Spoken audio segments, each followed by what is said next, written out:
Detail చూస్తే బోయాగూడలో అగ్ని ప్రమాదానికి గురైన కల్ప గోడౌన్ను కేంద్ర మంత్రి కిషన్ రెడ్డి పరిశీలించారు. ప్రమాద వివరాలను స్థానికులను పోలీసులను అడిగి తెలుసుకున్నారు. హైదరాబాద్లోని వేర్ హౌస్లు, చిన్న పరిశ్రమలు, గోడౌన్లపై రాష్ట్ర ప్రభుత్వం సీరియస్ రియాక్ట్ అవ్వాలని కిషన్ రెడ్డి అన్నారు. ఇలాంటి ప్రమాదాలు మరోసారి జరగకుండా చర్యలు తీసుకోవాలని కోరారు. ముఖ్యంగా పరిశ్రమల్లో రాత్రి వేళల్లో కార్మికులు ఉండకుండా చర్యలు తీసుకోవాలని సూచించారు. బోయాగూడ ప్రమాద బాధిత కుటుంబాలకు ప్రగాఢ సానుభూతి తెలిపారు. బాధిత కుటుంబాలను ఆదుకుంటామని హామీ ఇచ్చారు. ఇదే విధంగా ఆ రోజు కూడా చనిపోయారు.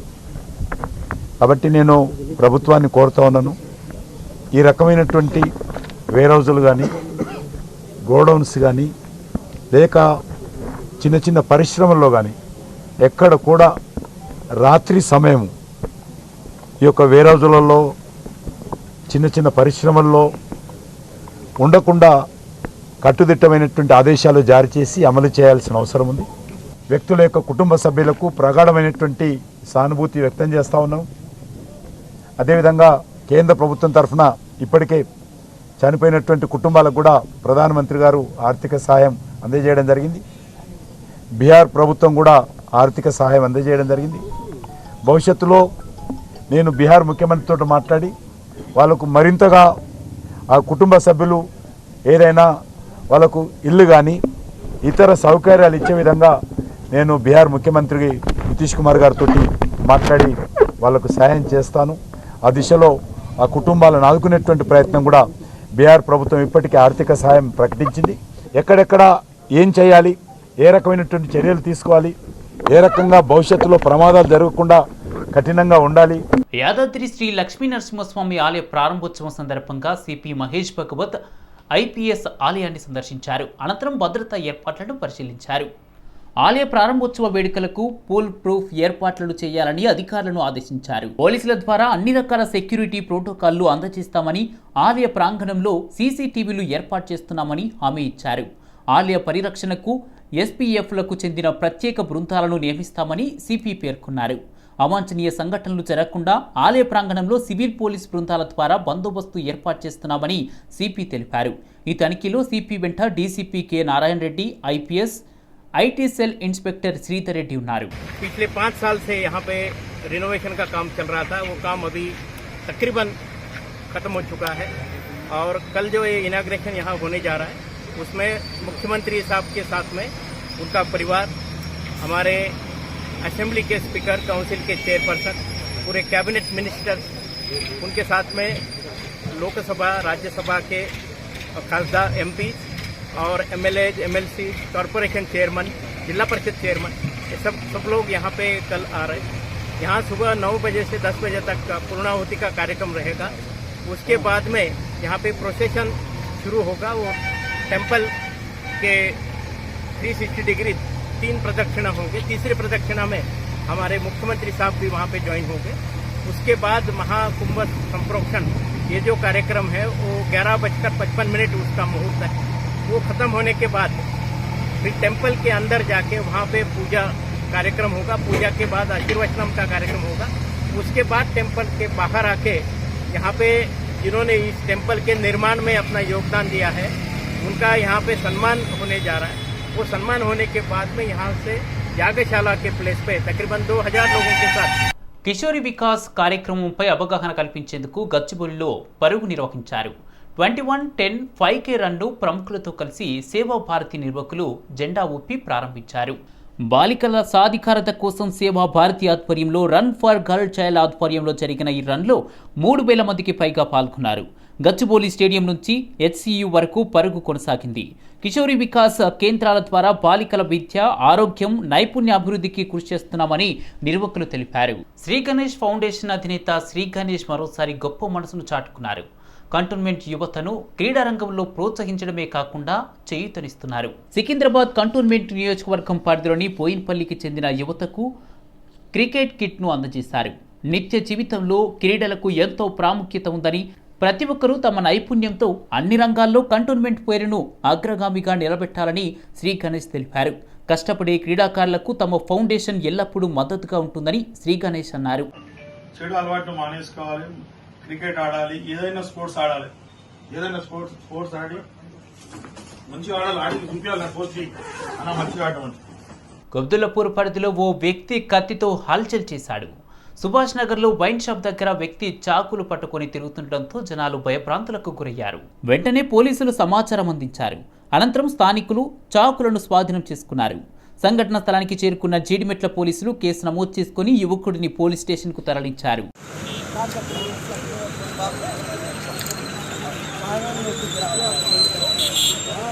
Tollywood successful producer Allu Aravind CEO club అవార్డును ప్రదానం చేశారు. CEO క్లబ్ ఇండియా పలు రంగాల ప్రముఖులకు ఈ అవార్డు అందజేస్తూ ఉంటుంది. హైదరాబాద్ HICCలో జరిగిన ఈ కార్యక్రమానికి తమిళసై సౌందరరాజన్ ముఖ్య అతిథిగా హాజరయ్యారు.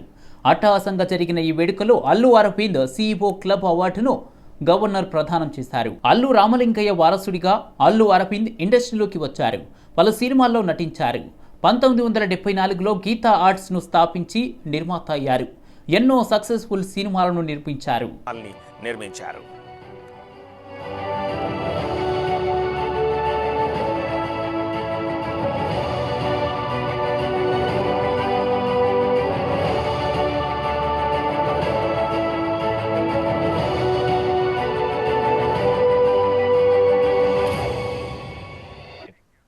సీఎం కేసీఆర్ చిన్నజీయర్ స్వామిల మధ్య కోల్డ్ వార్ మరింత పెరిగిందా? ఒకప్పుడు జీయర్ స్వామికి సలహా లేనితే ఏ పని మొదలు పెట్టేవాడు కాదని సీఎం కేసీఆర్పై ప్రచారం ఉంది. అలాంటిది ఇప్పుడు నిప్పో ఉప్పులా ఎందుకు మారారు? దీని వెనుక ఉన్న అసలు స్టోరీ ఏంటి? చిన్నజీయర్కు అపార భక్తుడిగా పేరొందిన సీఎం కేసీఆర్ ఆయనపై గుర్రుగా ఉన్నట్లు సమాచారం. యాదాద్రి లక్ష్మీ నరసింహస్వామి ఆలయ పునఃప్రారంభం పనుల కోసం చిన్నజీయర్ ముందు నుంచి అన్నీ తానై చూసుకున్నారు. ప్రముఖ ఆర్కిటెక్చర్ ఆనంద సాయికి బాధ్యతలు అప్పగించాలని ముఖ్యమంత్రికి సూచించింది కూడా చిన్నజీయర్ స్వామియే. అలా యాదాద్రీశుని ఆలయ పనులు చూసుకున్న చిన్నజీయర్కు కనీసం ఆహ్వానాన్ని కూడా పంపలేదు.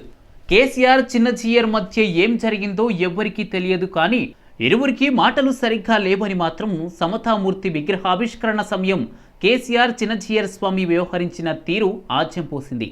అంతేకాకుండా ప్రధాని వచ్చినప్పుడు కూడా కేసీఆర్ వెళ్ళలేదు.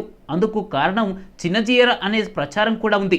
అంగరంగ వైభవంగా జరుగుతున్న ఆలయ పునర్నిర్మాణ కార్యక్రమంలో చిన్నజీయర్ పేరు లేకపోవడం విస్తుపోయేలా చేస్తోంది. ఈ అంతర్గత విభేదాలు ఎక్కడ మొదలయ్యాయి అనే విషయాలు తెలియాలంటే కొద్ది రోజులు ఆగాల్సిందే. వింగ్స్ ఇండియా ఏవియేషన్ షో చివరి రోజు సందర్శకులు పెద్ద సంఖ్యలో తరలివచ్చారు. మండు టెండను లెక్క చేయకుండా చిన్నారులతో కలిసి కుటుంబ సమేతంగా ప్రదర్శన తిలకించేందుకు వచ్చారు. నగరవాసులతో బేగంపేట విమానాశ్రయం పరిసరాలు సందడిగా మారాయి. వివిధ రకాల విమానాలను దగ్గరగా చూస్తూ చిన్న పెద్ద ఆనందంలో మునిగి తేలుతున్నారు. సారంగ్ టీం ఆధ్వర్యంలో నిర్వహిస్తున్న ఎయిర్ షో ప్రత్యేకంగా ఆకట్టుకుంది. హైదరాబాద్ నగరంలో షెడ్యూల్డ్ కులాల జర్నలిస్టుల ప్రత్యేక శిక్షణ తరగతులు నిర్వహించారు. 2 రోజుల పాటు జరిగిన శిక్షణ కార్యక్రమంలో 3000కు పైగా జర్నలిస్టులు హాజరయ్యారు. ఈ కార్యక్రమంలో పాల్గొన్న city vision news director Govind Reddy journalist పాటించాల్సిన నియమ నిబంధనలు వివరించారు. క్రైమ్కు సంబంధించిన గత 20 ఏళ్లుగా తాను జర్నలిస్టులకు చెబుతున్న ముఖ్య అంశాలను దళిత జర్నలిస్టులకు తెలిపారు. తనకు ఈ అవకాశం కల్పించిన మీడియా అకాడమీ చైర్మన్కు ధన్యవాదాలు తెలిపారు. అయ్యా చిన్నపిల్లగాడు ఎందుకు వస్తారు పోస్ట్ మార్టం వద్దులేమంటాం, కరెక్ట్ కాదు. అది పూడ్చిన తర్వాత కూడా తీస్తారు. వాళ్ళు తీస్తే మనం కోపంతో వాళ్ళని కొట్టబోతాం. ఇక్కడ విషయం ఏంటంటే ఒక సంఘటనలో ఆ అబ్బాయికి వాళ్ళ చిన్నాయన విషపూరితమైన బిస్కెట్ ఇచ్చిండు, చాక్లెట్ తిన్నాడు. అతను ఆ ఇంటికి పోతా తూలిపడ్డప్పుడు ఒక వెహికల్ పోయింది. పోస్ట్ మార్టంలో తేలిందేమో అందరూ ఏమనుకున్నారంటే యాక్సిడెంట్లో చచ్చిపోయింది అనుకున్నారు. పోస్ట్ మార్టంలో తేలిందేమంటే అతను పాయిజన్ వల్ల చనిపోయిందని. చూడండి, అంటే పోస్ట్ మార్టం అనేది లేకపోతే మనకి ఏమీ తెలియవు. తర్వాత మీకు చాలా సందర్భాల్లో పోలీసులు ముఖానికి ముసుగేసి చూపిస్తారు వీళ్ళే ఈ హత్య చేసింది అని. ఎవరైనా చెప్పగలుగుతారా ఎందుకు ముసుగేస్తారో? నేరం చేసిండు కుటుంబ సభ్యులు ఏంటండి, వాడు నేరం చేసిండు, చాలా ఘోరమైన నేరం చేసిండు. మరి కొంతమందిని ముసుగు లేకుండా ఎందుకు చూపిస్తారు? లే నిరూపణ జరగకముందే చూపిస్తారు. కొంతమందిని మీరు కూర్చోబెట్టి చూపిస్తారు. నేను చెప్తే ఆన్సర్ ఉంది. దొంగలు కాదు, ఏ నిందితుడైనా పోలీసులు చూపించేటప్పుడు ముసుగేసారంటే నేరం జరిగిన సమయంలో కొంతమంది వాళ్ళని గుర్తుపట్టే వాళ్ళు ఉన్నారు. వీళ్ళు పోయి కుటుంబంలో ఒక మనిషిని చంపిండు, అతని భార్య పిల్లలు ఉన్నారు అక్కడ. లేకపోతే అతను పారిపోయి బయటకు వస్తుంటే ఆ పక్కన పాన్ డబ్బా వాడో ఎవడో చూసిండు. వడ్లు కొనమంటే నూకలు తినమని తెలంగాణ ప్రజలను కేంద్ర మంత్రి పీయూష్ గోయల్ అవమానపరిచారని ఆర్థిక శాఖ మంత్రి హరీష్ రావు తీవ్ర స్థాయిలో ధ్వజమెత్తారు. సిద్దిపేట జిల్లాలో పలు అభివృద్ధి కార్యక్రమాల్లో పాల్గొన్న మంత్రి నూకలు తినమన్న బీజేపీ ప్రభుత్వానికి నూకలు చెల్లేలా చేయాల్సిన అవసరం ఉందని పిలుపునిచ్చారు. రాష్ట్ర బీజేపీ నాయకులకు చేతనైతే పెట్రోల్, డీజిల్, వంట గ్యాస్పై పెంచిన ధరలను తగ్గించేలా కేంద్రంపై ఒత్తిడి తేవాలని హరీష్ రావు సూచించారు.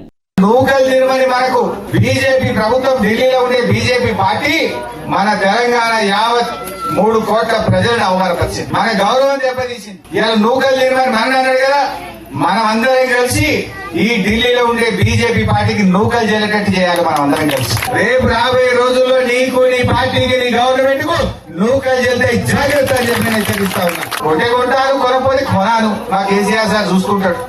ప్రముఖ పుణ్యక్షేత్రం ఐనవోలు మల్లికార్జున స్వామి వారి బ్రహ్మోత్సవాలలో చివరి ఆదివారంలో భాగంగా నిర్వహించిన పెద్దపట్నం ప్రత్యేక ఆకర్షణగా నిలిచింది. 300 మంది ఒగ్గు పూజారులు తీరొక్క రంగవల్లులతో సుమారు 9 గంటల పాటు శ్రమించి పెద్దపట్నం వేయగా భక్తులు పట్నం తొక్కి పులకించిపోయారు. పసుపు బండారి చల్లుకుంటూ తన్మయం చెందారు. యువసత్తుల పూనకాలు, మల్లన్న జయ జయ ధ్వానాల నడుమ పెద్దపట్నం మహత్తర ఘట్టం అట్టహాసంగా ముగిసింది.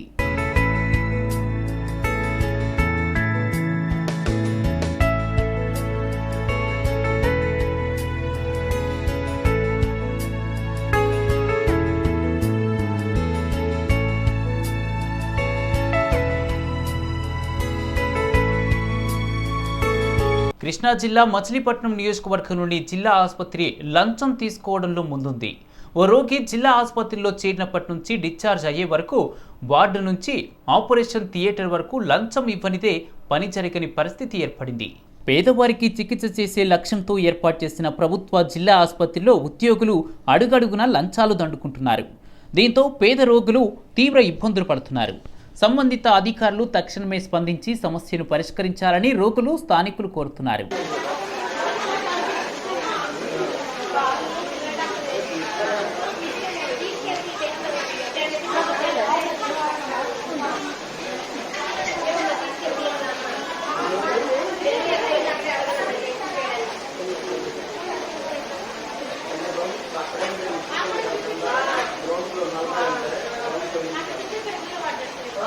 దేశంలో జల సంరక్షణ, భూగర్భ జలాలు కాపాడేందుకు విశేష కృషి చేస్తున్నారని బన్సీలాల్పేట మెట్లబావికి పునర్వైభవం తీసుకురావడాన్ని ప్రధానమంత్రి నరేంద్ర మోడీ ప్రశంసించారు.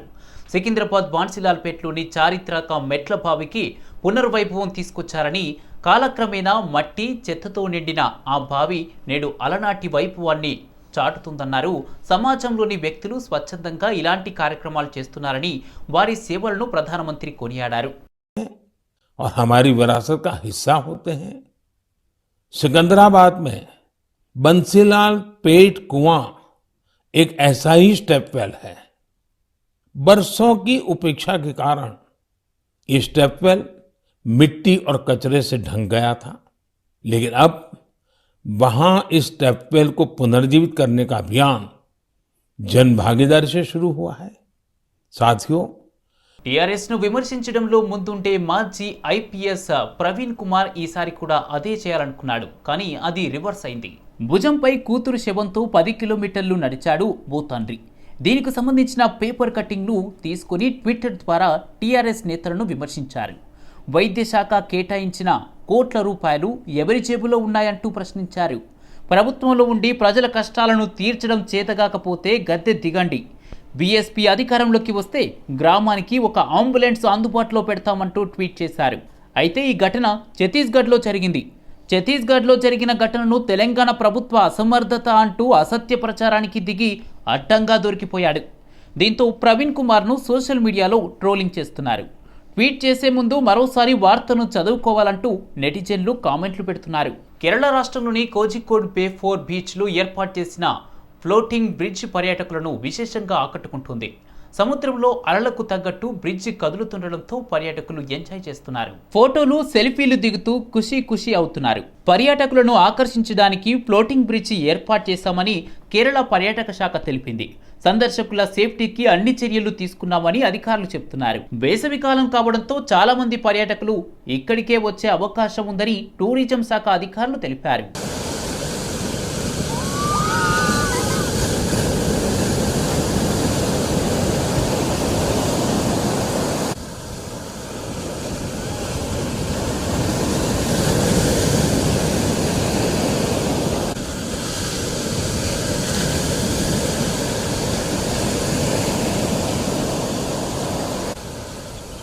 Swiss open badminton women singles టైటిల్ను భారత స్టార్ ప్లేయర్ పివి సింధు కైవసం చేసుకుంది.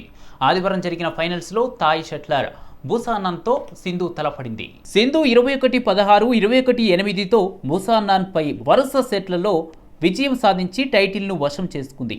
ఇప్పటి వరకు సింధు బుసానాన్తో 17 సార్లు పోటీ పడగా ఒక్కసారి మాత్రమే ఓడిపోయింది. 2019 హాంకాంగ్ ఓపెన్లో మాత్రమే ఓడిపోయింది. కాగా సింధుకు ఇది స్విస్ రెండో టైటిల్. ఈ సందర్భంగా కేంద్ర మంత్రి కిరణ్ రిజిజు పివి సింధుకు శుభాకాంక్షలు తెలిపారు. హైదరాబాద్ నగరంలో ఇవాళ సాయంత్రం ఒక్కసారిగా వాతావరణం చల్లబడింది. నగరంలోని పలు ప్రాంతాల్లో వర్షం కురిసింది. దీంతో వాతావరణంలో మార్పు వచ్చింది. ఉదయం నుంచి ఉక్కపోతతో అల్లాడిన జనాలు వాతావరణంలో మార్పు రావడంతో కాస్త రిలాక్స్ అయ్యారు. ఖైరతాబాద్, పంజాగుట్ట, ఎర్రమంచిల్, లక్డీకపుల్, సోమాజిగూడ, మాసబ్ ట్యాంక్ పరిసర ప్రాంతాల్లో వర్షం కురిసింది. మార్చి నెల 2వ వారం నుంచి ఎండలు మండుతున్నాయి. పలు ప్రాంతాల్లో పగటిపూట ఉష్ణోగ్రత 42 డిగ్రీలు దాటుతోంది. ఇటీవల తెలంగాణలో కురిసిన వర్షానికి ఉష్ణోగ్రతల్లో కాస్త మార్పు కనిపించింది. మళ్లీ భానుడి ప్రతాపంతో ఎండలు మండుతున్నాయి. మార్చి 3వ వారం నుంచి ఎండలు కాస్త పెరిగాయి. ఈరోజు అక్కడక్కడ కురిసిన వర్షానికి వాతావరణం చల్లబడింది. ఆదివారం ఆట విడుపు కావడంతో చల్లని వాతావరణంలో పర్యాటకులు ఎంజాయ్ చేస్తున్నారు.